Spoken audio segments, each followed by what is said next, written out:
మనలో ఉన్న దుష్టబుద్ధిని కామాన్ని త్యజించి రంగుల పండుగ జరుపుకోవాలని శ్రీనివాస్ ఆచార్యులు అన్నారు. పెద్దపల్లి పట్టణంలోని విశ్వ హిందూ పరిషత్ ఆధ్వర్యంలో ఘనంగా కామదహన వేడుకలు జరుపుకున్నారు. పట్టణ ప్రజలు రంగులు పూసుకుని ముందస్తు హోలీ వేడుకలు జరుపుకున్నారు. లోక కళ్యాణార్థం విశ్వ హిందూ పరిషత్ ఆధ్వర్యంలో కామదహనం చేపట్టారు. మనలో ఉన్న దుష్టబుద్ధి కామాన్ని త్యజించి రంగుల పండుగ జరుపుకోవాలని కోరుకున్నారు.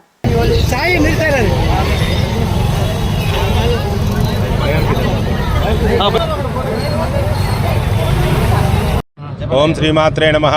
మన పెద్దపల్లి పట్టణంలో అంగరంగ వైభవంగా కామదహన కార్యక్రమాన్ని నిర్వహించుకోవడం జరిగింది విశ్వ హిందూ పరిషత్ ఆధ్వర్యంలో.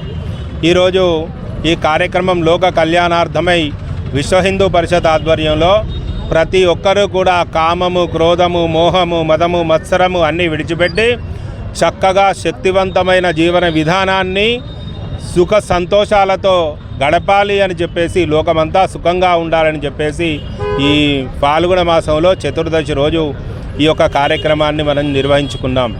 మాసానాం మార్గ శీర్షోహం ఋతూనాం కుసుమాకరః అని భగవద్గీతలో శ్రీకృష్ణ పరమాత్మ చెప్పినట్లుగా ఇప్పుడు మనం వసంత ఋతువులోకి అడుగు పెడుతూ ఉన్నాం. శిశిర ఋతువు నుంచి ఈ మాసంతో శిశిర ఋతువు పూర్తి చేసుకొని ఉగాది నుంచి వసంత ఋతువులోకి అడుగు పెడుతూ ఉన్నాం. అంటే ఇప్పుడు చెట్లన్నీ కూడా ఆకులు రాలుస్తూ వసంతంలో చెట్లు చిగురిస్తూ ఉంటాయి. ఆ విధంగా మన జీవితం అంతా కూడా రంగులమయ్యే విధంగా రేపు హోలీ పండుగను నిర్వహించుకోబోతున్నాం. ఈరోజేమో మనమంతా కూడా మనలో ఉన్న దుష్టబుద్ధిని, కామాన్ని అన్నిటినీ త్యజించి రేపటి నుంచి రంగులు పూసుకుంటాం. ఆ రంగులు కూడా ప్రకృతితో వచ్చిన రంగులు మాత్రమే పూసుకోవాలి. ప్రకృతికి విరుద్ధమైన రంగులు పూసి ఒకరిని ఇబ్బంది పెట్టే పండగ కాదు.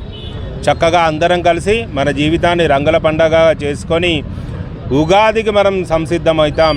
ఇదే మన ఋషువులు మనకు అందించినటువంటి చక్కటి హోలీ. అదేవిధంగా శంకరుడు లోక కళ్యాణార్థం దక్ష యజ్ఞం అయిన తర్వాత యోగమాయలోకి తపస్సులోకి వెళ్తాడు. అప్పుడు పార్వతీదేవి శంకరుడి ద్వారా సంతానము ఏదైతే దక్షయజ్ఞంలో రాక్షసులు దేవతలందరినీ ఇబ్బంది పెడుతూ ఉన్నారో ఆ రాక్షస సంహారం కోసం శివుడు పార్వతీ ద్వారా లభించిన సంతానంతో ఆ రాక్షస సంహారం జరుగుతుంది కనుక కాముడు శివుణ్ణి ప్రేరేపిస్తాడు సంతానం కొరకు. అప్పుడు శివుడు తపస్సులో ఉన్నవాడై కాముణ్ణి మూడవ నేత్రం ద్వారా దహించి వేస్తాడు. అంటే కామ దహనం జరుగుతుంది.